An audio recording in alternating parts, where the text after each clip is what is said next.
अल्हम्दुलिल्लाह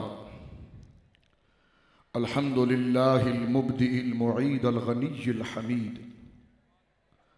ज़ुल अफ़्विल वासि वल इक़ाबिश शदीद मन हदाहु फ़हुव सईदुस सदीद वमन अदल्लहु फ़हुवल बईदुत तरीद यअलमु मा ज़हरा व मा बतना व मा ख़फ़िया व मा अलना वस्सलातु वस्सलामु अला अशरफिल अंबियाइ ख़ातिमिन नबिय्यीन अनीसिल गरीबीन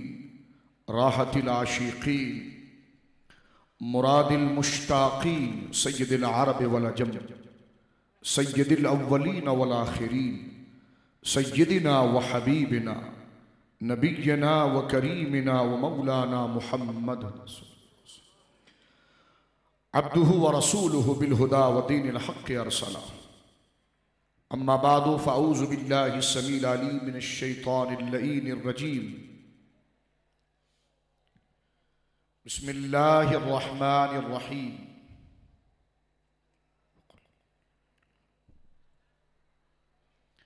वक़ुल या अय्युहन नास इन्नी रसूलुल्लाहि इलैकुम जमीअ वफ़ी मौदिल आखर अऊज़ु बिल्लाहि समील अलीम मिनश शैतानिर लईनिर रजीम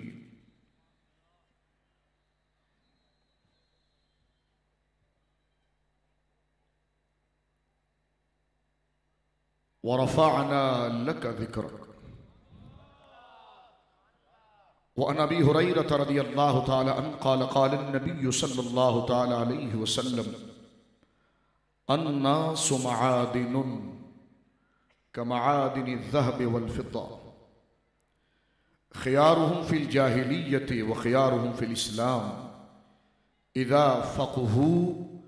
रवाहु शेखुल जलील साहिब मुस्लिम फ़ी सहीही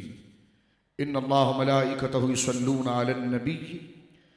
या अय्युहल्लज़ीना आमनू सल्लु अलैहि व सल्लिमू तस्लीमा बावाज़ बुलंद पढ़िए अस्सलातु वस्सलामु अलैका या रसूलल्लाह अस्सलातु वस्सलामु अलैका या हबीबल्लाह अस्सलातु वस्सलामु अलैका या जद्दल हसन वल हुसैन अस्सलातु वस्सलामु अलैका या रहमतल लिल आलमीन। अल्लाह की हम्द व सना नबी करीम साहिब इज़्ज़त तकरीम बाइस तख़लीक़ अर्द व समा सल्लल्लाहु अलैहि व आलिहि व सहबिही व बारक वसल्लम की बारगाह मुक़द्दसा में इंतहाई अक़ीदत और एहतराम के साथ इजलाल व अदब के साथ इकराम व एहतराम के साथ दुर्द व सलाम पेश करने के बाद तमाम तारीफ़ और तमाम तर महासिन व मकारिम सिर्फ़ और सिर्फ अल्लाह वहदहु ला शरीक के लिए है। स्टेज पर तशरीफ़ फरमा मुक़्तदर उलमाए किराम मशाइख़ इज़्ज़ाम क़ुर्राए किराम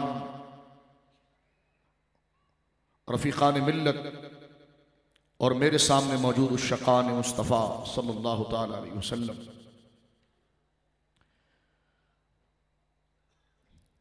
मैंने आपकी खिदमत में सूरतुल आराफ की आयत नंबर 158 का थोड़ा सा हिस्सा तिलावत किया है। यूँ तो कुरान मजीद बुरहान रशीद में अल्लाह रब्बुल आलमीन ने कलामुल्लाह अपने इस कलाम के अंदर कोई ऐसी जगह न रखी जहां पर अपने हबीब के जिक्र को किसी हवाले से जिक्र ना किया हो। कहीं दलालतन है, कहीं इबारतन है, कहीं इशारतन है, कहीं इख्तिज़ाअन है।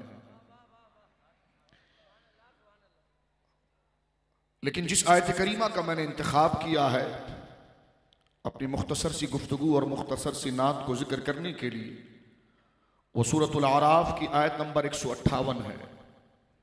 और इससे पहले आयत नंबर 157 है। सूरतुल आराफ तरतीब मसहफ के एतबार से तो मक्की सूरत है और मक्की सूरतों में आप जानते हैं कि तौहीद और बास बादल ममात के मौजू पर ही ज्यादा दलाइल जिक्र किए जाते हैं, क्योंकि मुखातब जो कौम है, तवज्जो चाहता हूं, मुखातब जो कौम है वो कुफार और मुशरिकीन है। उसमें दो तबके हैं, एक तबका तो वजूद बारी ताला का सरे से मुनकिर है, दूसरा वो है जो वजूद का कायल है तो उसमें इश्तिराक का भी कायल है, और वो शिर्क की लानत के अंदर गिरफ्तार है। और मक्की सूरतों के अंदर जब मज़ामीन शुरू होते हैं, अगर आप देखें तो तौहीद के वजूदियत को भी जिक्र किया जाता है, तौहीद रुबूबियत और तौहीद उलूहियत, यानी उसके वजूद को भी जिक्र किया जाता है कि अल्लाह रब्बुल आलमीन है और वाजिबुल वजूद है। और वाजिबुल वजूद के साथ साथ तौहीद उलूहियत के साथ साथ तौहीद रुबूबियत में यकताई, इनफरादियत, तफर्रुद और वहदत को जिक्र किया जाता है। लेकिन यहां पर अगर आप देखेंगे तो यह सूरतुल आराफ ही है, मक्की ही है। उलमा तशरीफ फरमा है, मैं कहता हूं कि जिस अंदाज में सूरतुल आराफ में सैयद आलम सल्लल्लाहु अलैहि वसल्लम के औसाफ आलिया को जिक्र किया गया और आपके मकाम जमील को जिक्र किया गया, मदनी सूरतों में भी ये बातें हमारे मुशाहिदे में कम है। लेकिन मक्की सूरत होने के बावजूद, क्योंकि मक्के के अंदर जहां पर खुदा की उलूहियत का जिक्र है, खुदा की यकताई और वजूद और वहदानियत का जिक्र है, और ये तमाम आलम को अल्लाह रब्बुल आलमीन ने अपने तौहीद के मज़ाहिर और दलाइल के साथ आरास्ता किया है। लेकिन जब तक दलील कामिल, दलील नातिक और दलील असल ज़ात मुस्तफ़ा का जिक्र ना हो तो इनका जिक्र कैसे हो सकता है। लिहाजा मदनी सूरतों में तो यहूद और नसारा को मुखातब करके हुजूर के आम औसाफ जिक्र किए गए, लेकिन मक्की सूरतों के अंदर हुजूर के मर्तबे की असलियत को जिक्र किया गया है और बताया गया है कि जिसकी जुबान से हमारी वहदानियत, हमारी तौहीद की दलीलें जारी हो रही है, यह अलल इतलाक हमारा रसूल और हमारा खलीफा आजम है। और इसी हवाले से कुरान मजीद ने मक्की सूरतों के अंदर अगर हुजूर की शान में मुख्तसर भी कलाम किया है,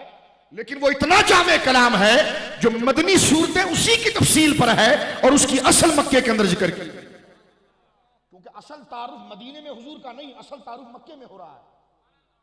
क्योंकि मक्के के अंदर जहां पर अकीदे की खराबियों को खत्म करना है, तवज्जो चाहता हूं, जहां पर अखलाकी पसमानदगी को खत्म करना है, जहां पर तौहीद से मुतल्लिक सही रहनुमाई देनी है, तो वो रहनुमाई तो हुजूर की जात पर मौकूफ है, हुजूर के वजूद पर मौकूफ है, हुजूर की शख्सियत पर मौकूफ है। अगर हुजूर को छोड़कर अगर कोई खुदा को माने तो वो मुवाहिद तो है, मोमिन नहीं है। और जन्नत में हुजूर के होते हुए मोमिन ही जन्नत में जा सकता है, मुवाहिद सिर्फ नहीं जा सकता।